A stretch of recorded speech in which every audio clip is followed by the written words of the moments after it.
Hi, today is the 4th of February, and this is another market report. And what can I say? Welcome to the Trump era once again. You wake up, you check the news, you see how much the market is about to gap in one side or another. Then you see another news coming throughout the day, and this is how it works.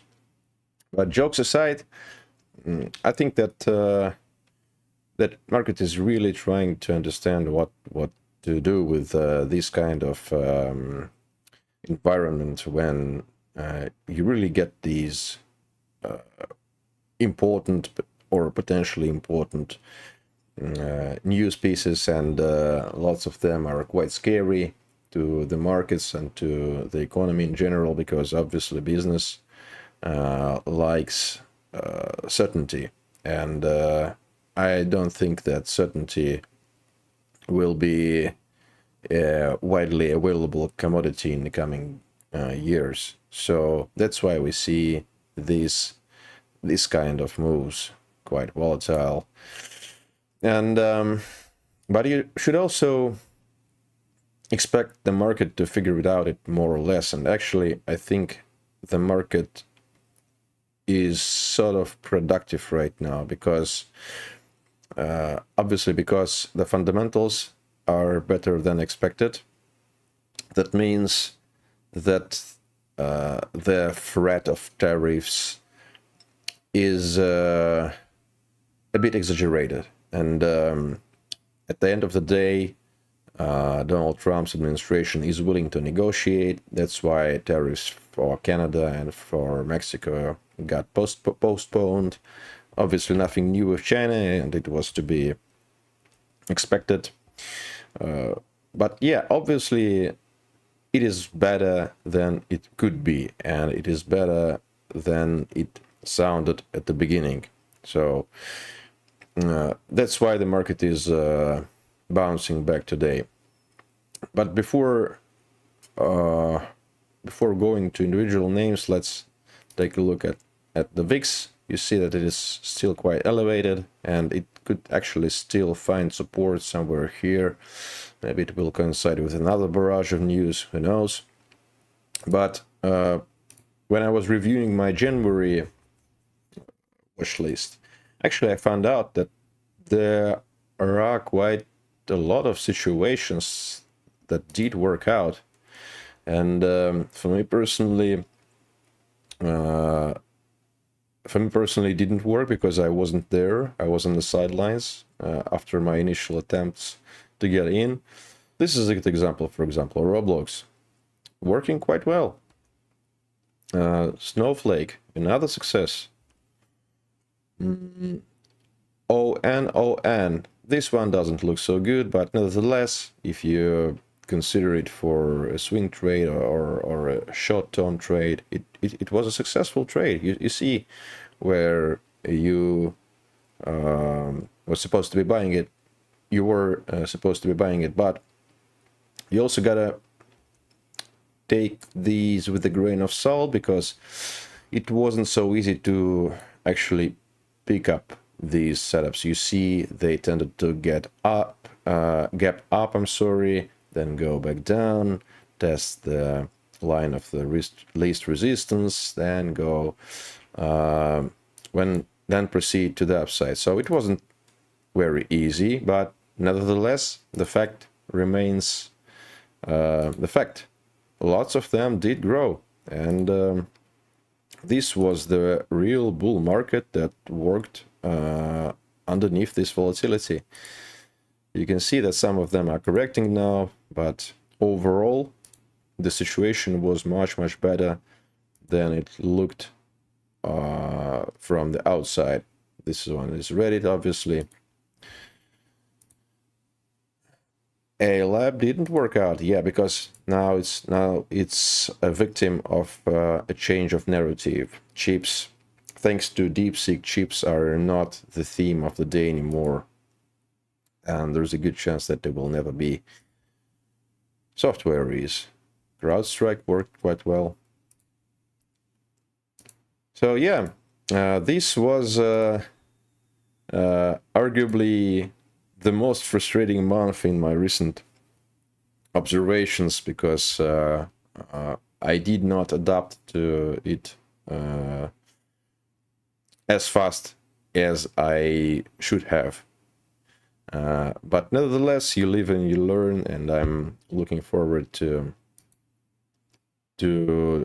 going into the market tomorrow and the day after and a month after month and so on, because obviously the year has just started. So what else can we take a look at? Actually, you can see that things are still working. For example, Duolingo, I think, is a good idea. They introduced AI to their models, and I think they will benefit from the recent developments, namely with that DeepSeek and situation, and other probably even more advanced models, open sourced models. What's the most important here, appearing on the market. Because obviously when they are open source, you don't have to pay to OpenAI to use the API. You just run them locally, or you run them on AWS in Amazon, which was another stock that held, sorry, not AWS, of course, AMZN, which held very well, and actually is posting or near new highs right now. Obviously Meta is doing very good because they are the leaders in the open source LLM space, so they will be another beneficiary of this new situation. So yeah, overall market is quite challenging and still very much news driven, but at the same time there is a bull market. And it is happening, it was happening in January, and it is still happening right now. In practical terms, and in terms of my actual methodology, I'm thinking that now is the time to actually implement a major update to my method in the market, and this is exceptionally important now because as I told in the beginning of the video, you wake up and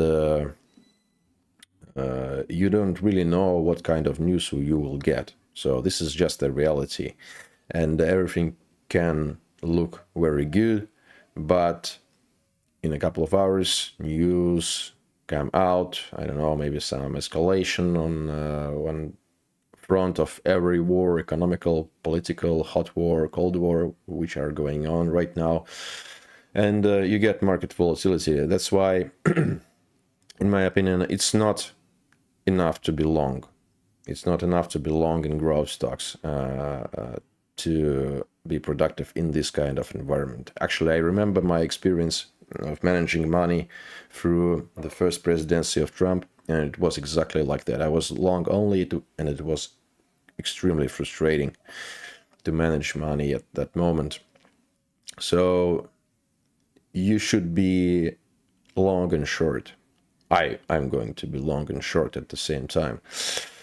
And another significant update to the method will be implementation of options, because obviously gap risk is present. Gap risk is present with growth stocks because they can gap down quite significantly when we are in a news-driven environment. But also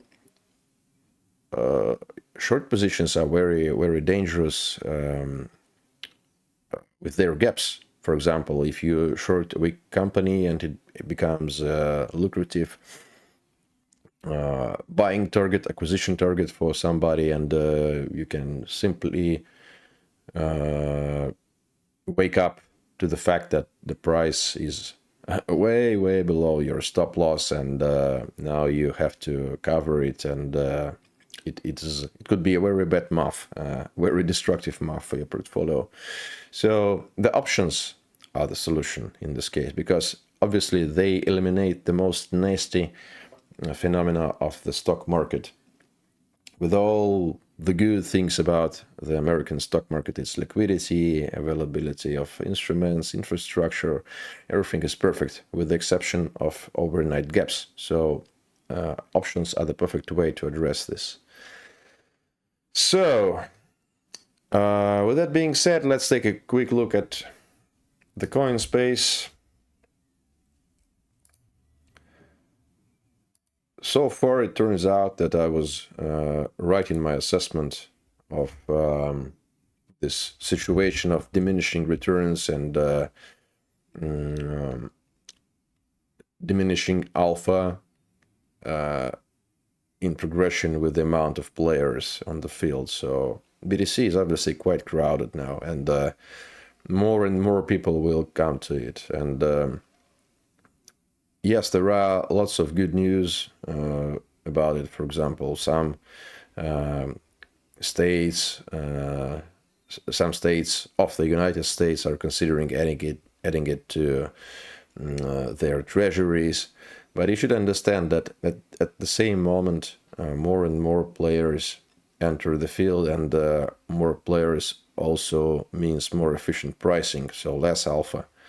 And unless something really significant happens, like it's no big news actually that large organizations are buying Bitcoin. It was happening for a long time already, and it's well baked into the price. Maybe unless Trump declares something on the federal level that BTC becomes an official asset or reserve for the states to hold, maybe that could really cause the fundamental perception of the asset to shift, and the repricing will ensue. We'll see. But so far, it doesn't look like that at all. Very shaky price structure being picked up as it falls, which is good, but nothing very convincing at the moment. And obviously, the rest of the space looks quite weak as well. And even the XRP, just look at this. Could you sit through this? I really doubt so. So not the best and the most beautiful price picture as well. So yeah, let's consider our observations and let's be in touch.